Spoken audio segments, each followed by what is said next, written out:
Are you struggling with weak and muddy low end even after watching endless tutorials? For years, my mixes sounded amateur until I built the bass system, a simple 4-step workflow anyone can use. So in this video, I'll guide you through each step to get tight, professional low end that translates on every system. And here are the tracks we're going to be working with today.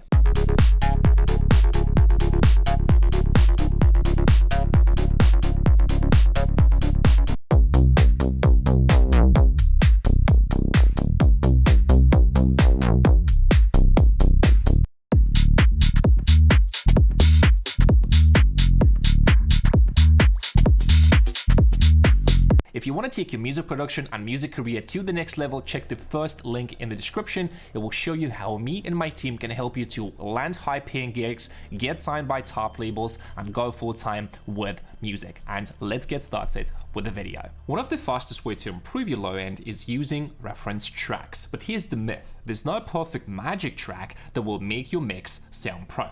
The only rule is pick tracks you genuinely like in the same genre, vibe, and ideally in the same key as your track. That's it. If you're making deep house, don't reference peak time techno. References aren't there to copy, they are there to guide your decisions. And later in this video, I'll show you how to not to obsess over them. Let me show you 3 loops that I made using the references to illustrate the concept and what I mean. Here's the reference number 1.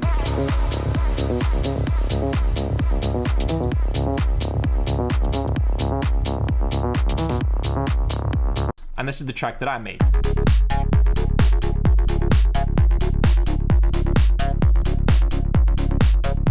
Sure, it's a little bit different, but it's the same vibe as the reference, and I could definitely play my track next to the original one in one DJ set. But references alone won't save you, so this is why the next step is about seeing and not just hearing your low end. Now let's talk about tools. I'm gonna show you 2 plugins that took my low end from weak, muddy, and amateur to professional. You're gonna see what to listen and look for a pro low end. Step 2, analyze what tools. We're gonna be using a plugin called Ninja, which is an oscilloscope. So you wanna put it on the master and play reference track.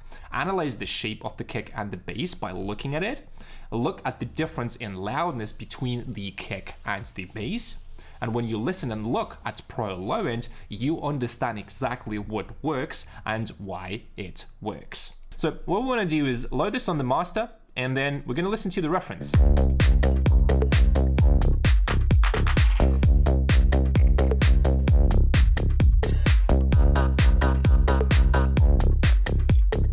So just by looking at the shape, you can learn so much about the reference, about the sound design, about the shape of the bass. So for example, do you hear how the higher octaves, they are a little bit like tighter, they have smaller waveforms, and then you can listen and then you can look, and now it will give you more information to work with, so you can then create the baseline that you want. So here on the top we have frequencies from 0 till 100, and on the bottom we have the full band. So I can look at the sub and I can look at the full frequency to then understand what's really happening with my kick and with my bass. So one interesting thing that I noticed about this track is, as an example, now it's jumping from octave 1 to octave 0, or like -1 octave basically, because the waveform here, it is bigger, right? And then if we look at my version, of course, it's going to be a little bit different, but that's fine. But I'm kind of following the same idea. The only difference, like my sound design is a little bit more like a saw, and it's basic.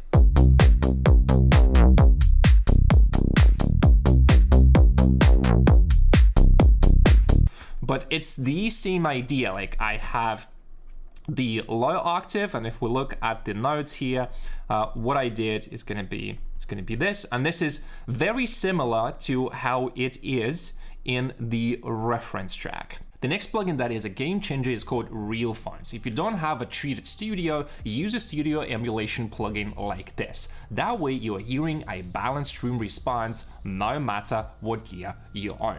This is how you get pro control without spending thousands on acoustic treatment. By listening on different systems, you study how your mix translates. Then you will know exactly what to fix in your low end. And you want to listen to how tight the bass is, to how tight the kick is, and then just try to fine tune your settings. So listen to the bass.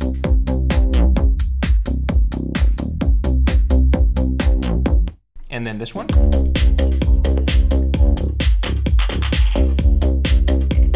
So the bass is definitely a little bit lighter on the reference track. And again, this is fine. We're just using that to understand what's happening. So really quickly going to show you a few other systems that you can use.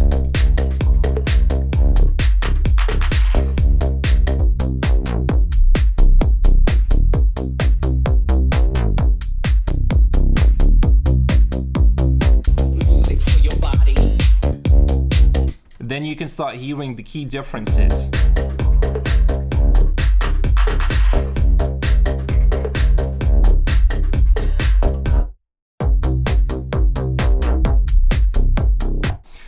And the ultimate test that you can give to your system is going to be this night club small settings. I think if you have the full version, it might be like few more rooms, but I'm using the light one. So if you go here,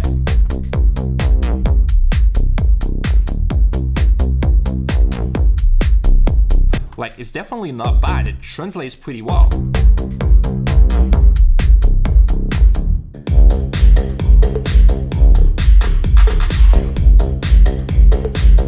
Of course, fancy tools mean nothing if your bass is broken and you don't even know what you are doing. So let's fix that next. Step 3, shape the bass. You want to check your ADSR envelope. So if it's too long in the decay, it's going to be flabby low end. Too short, no weight. Too much sustain, no punch, and so on and so on. And here's a big mistake: stereo effects on your sub bass. This is where most beginners and intermediate producers mess up. They think a wide stereo bass sounds big, but in a club, it just disappears, and it's harder to get it to sound clean.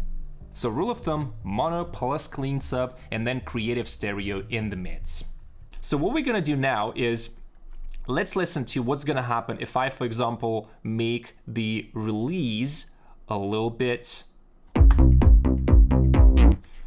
longer. Same thing here. And we're also gonna be looking at the sub ninja, so you can really hear and see how it's impacting your bass.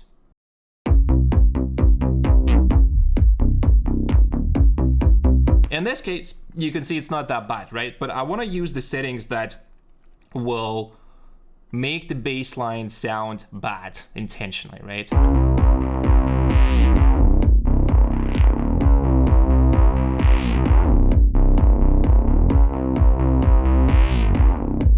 So obviously, this is not cool. So it's too long, it's just, it doesn't sound nice, it doesn't work for the groove. And the same thing is gonna happen if I make my bass line too short, it's just not gonna have enough power. So you really wanna play, again, reference the references.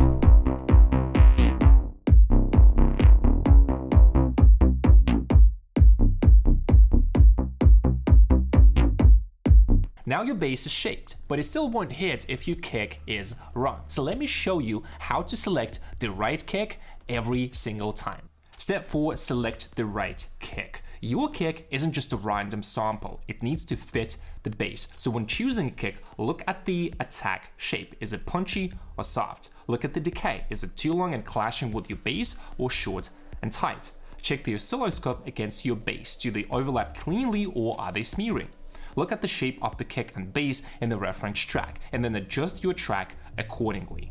And again, this is where reference tracks help a lot. Solo the reference kick, compare the shape and energy, then pick something similar. The right kick is 50% of a successful track. Your track can survive with an average lead, but it can't survive with a bad kick. So this was the one where I got really close.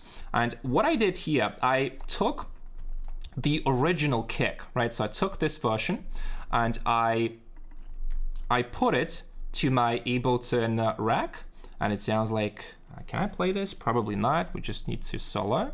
This is the original kick, and with the original bass line,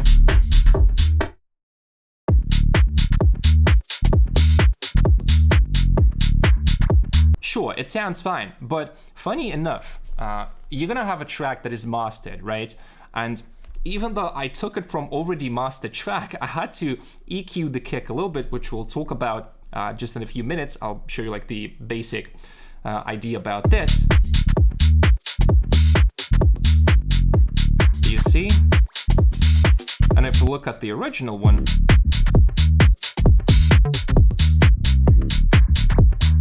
it just feels a little bit different in the reference track. But I got pretty close with the bass. So now we have a different kick, which, listening through real phones now,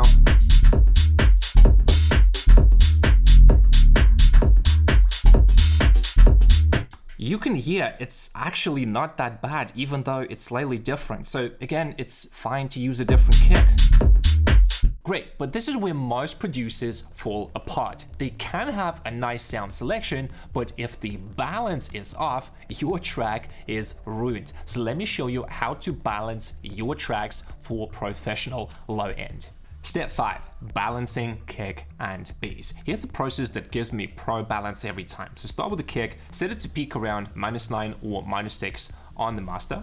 Bring in the bass. Use Sub Ninja plus real phones to set the right balance by ears and double check with your eyes. If they're clashing, use sidechain compression. So what we want to do here is, let me go to mix 3, and we're going to set our kick at 0 as well as the bass, and we have the drums. The drums I just took from the original one, so it's just like one track here. So let's do Sub Ninja and start with this. We solo the kick. So on my kick, I don't have anything besides the metering plugin, so just checking the loudness, so no limiting. So what we want to do here, please do not worry about the numbers when you are trying to do the volume balance for your track, like the kick and bass specifically. All we want to do is, let's say we go and we try to push the kick, something like this, right? It's fine. So we have just about like 10 dB here. So do not look, oh, should I have it at -12? Or should I have it at -6, -18? No, not important. The only important thing is make sure that the sound is not clipping. You can see that it's not clipping, it's under control. I have my volume fader here. And then we have on the master just enough headroom, which is fine. So we have our kick here. We are using Sub Ninja. Let me now turn on real phones, and we're going to use my favorite system here, which is going to be this. Okay, so this one is going to be on from now. And now after this, what we want to do is you will use your ears and your eyes to balance, but ears first, ears first. So try to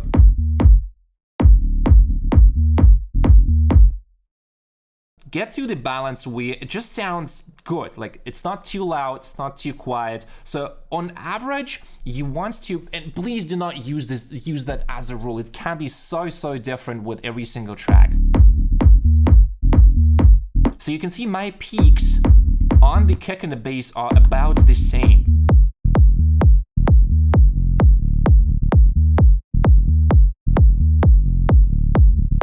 And that's cool. Now we can go to the reference and see what's happening there.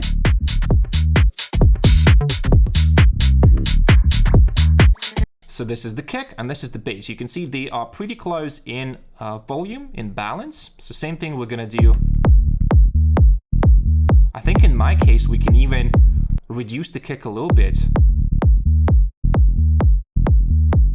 Maybe like 2.5-ish, something like that. There's a big debate online. Is the kick more important or the bass? So which is more important? The truth, neither. The only thing that matters is how they support each other. So let's listen to a few examples so you can finally get it. Number one, this is a pretty interesting track. If you listen to the kick and to the bass, at some point, I was actually playing that right now. I'll play for you again. But some of the bass notes will go as loud as the kick and just a tiny bit louder. So again, if you just strictly follow the rules, oh, the kick should be always louder. like, it's not rocket science. It's music, and if it sounds good, it sounds good. The most important thing, does it actually translate? Can you play this in a club? If you can't, it's like no problem at all. So do you see here? So this is the bass note that blends into the kick, and it goes as loud.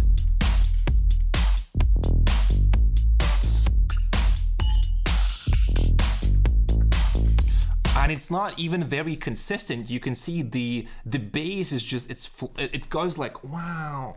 It's not as tight. And this is also fine. And this is why I want to talk about this so much in the video. You have to learn how to analyze, how to listen, and then you can apply that to your track. Another example from the same guy.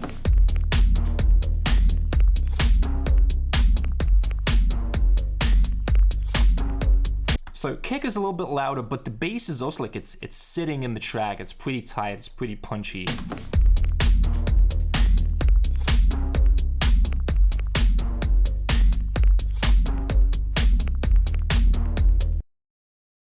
Step 7, avoiding reference track obsession. Now here's something I wish someone told me early on. Stop obsessing over reference tracks. They are a guide, not a religion. Every time when I tried copying, I ended up frustrated, hating myself and thinking, why am I so bad at this? And when I allowed myself to experiment and go with the flow, I ended up making the best bass ever. Finally, you need to zoom out, because perfect low end doesn't matter if it doesn't translate to different audio systems. So let me show you the process I use to get perfect translation every time. Here's how to do the final check. Take a reference track and balance for the same loudness with your track. Use Sub-Ninja plus Realphones plus Span to compare your track to a reference. And check on multiple systems, headphones, small speakers, and especially on a club system emulation. Make the final mix tweaks accordingly. So what we need to do is we need to make sure that we set the loudness of the reference track. So it's -20. Let me go and on the mix 2. Keep in mind, I'm not really applying any crazy compression and stuff, so we need to tone down the loudness on the reference a little bit more. So -22.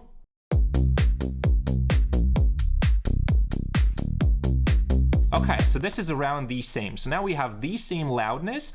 Number 1, as always, we're gonna use Sub-Ninja.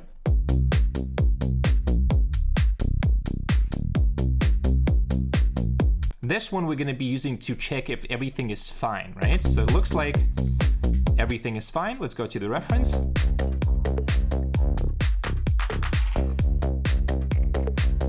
Okay, pretty cool. Now we can use a plugin called Span for analyzing the low end.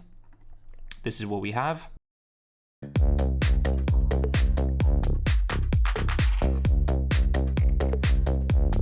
And now we can look at the bass frequencies, how everything is translating here. And now let's do mine. This is what we're gonna have here. Yeah, keep in mind we don't have the rest of the sounds. So we're just gonna be focusing on the lows. So you can see everything is pretty close. The balance, like the shape of the low frequencies is also pretty close, which is great, right? This is already a good result. I'm not even like, didn't arrange it, didn't mix it properly, but it already sounds pretty great. And another final trick that you can do here is you can use a limiter just to see the shape of the kick and the bass. You can roll up the lows.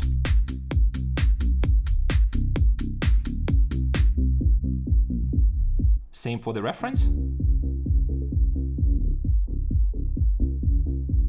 You can see the kick is a little bit more boomy. I mean, it's dominating, right? So my bass, you can see around here. So this is again just like another visual tool that you can use to double check that everything is fine. And in this example, everything is fine with my track. So this is the full system. So here you have it, the complete bass system for house and techno and any club track. Balance with references, analyze with tools, shape the bass, select the kick. That's the bass system. If you got value from this video and you want to turn your music career to the next level, watch this video next here. It will show you how me and my team can help you to land high-paying gigs, get signed by top labels, and go full-time with your music in just 90 days.